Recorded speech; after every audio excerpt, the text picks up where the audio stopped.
Hi, I'm Alan Dunson. I'm coming to you from Harlem, located on the island of Manhattan in the city of New York, and this is Harlem Movie Talk.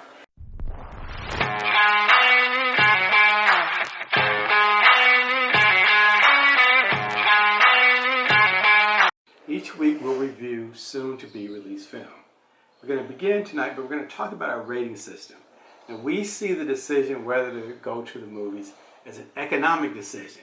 You know, a good movie is worth the time and effort and expense of going to the theater. Now, so our top rating is See It Now. You know, if a film is modestly entertaining, has, no need to rush out and see it right away, it gets a See It Later rating. And if the movie doesn't have anything worthwhile going for it, it gets our lowest rating, Don't Bother. We also have an additional rating, which is Cast Diversity. We will look at the diversity of the cast based upon the film setting. You know, an urban movie is going to be held to a higher standard than maybe one that's set out in the country or in a rural setting. And that rating will be an A to F score. This week we look at Top Gun Maverick. Now this is Tom Cruise's latest return to this series that started in 1986 as this renegade pilot, Pete Mitchell.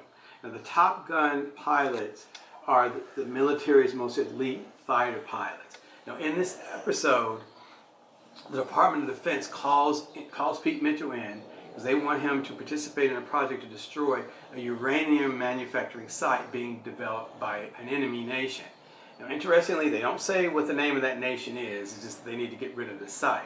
Now Mitchell's ready to accept this brave new assignment, but then he's crestfallen when he learns that the military brass wants him to serve as the trainer of a new class of Top Gun pilots, and he won't actually participate in the hit on that enemy site.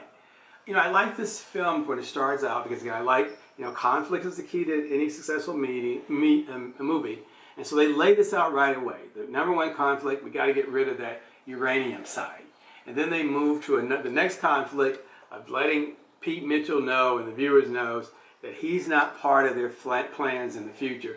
Or as they say, the future is coming and you're not in it.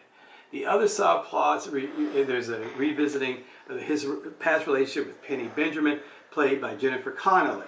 And then he also, again, if you follow this, he's had a mentor and confidant played by Val Kilmer, Iceman, who also that relationship is renewed.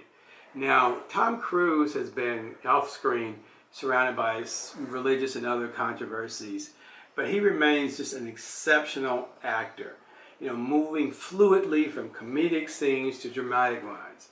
But it's not just Cruise that makes this production work. This is overall just a solid cast, proffering very solid performances. And at one additional point, off-screen, Lady Gaga is one of the musical directors. Now this movie is visually stimulating. Your eyes will be busy with everything on the screen to see.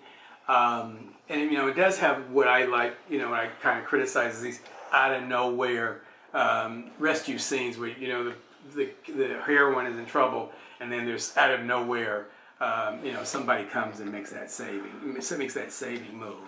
But cast diversity it's a military setting, a lot of diversity in military, and that's reflected in this cast, and it gets A for cast diversity. It's 2 hours and 17 minutes long, and it's a PG-13 for some terminology, vocabulary and other terms that makes it a little bit risque.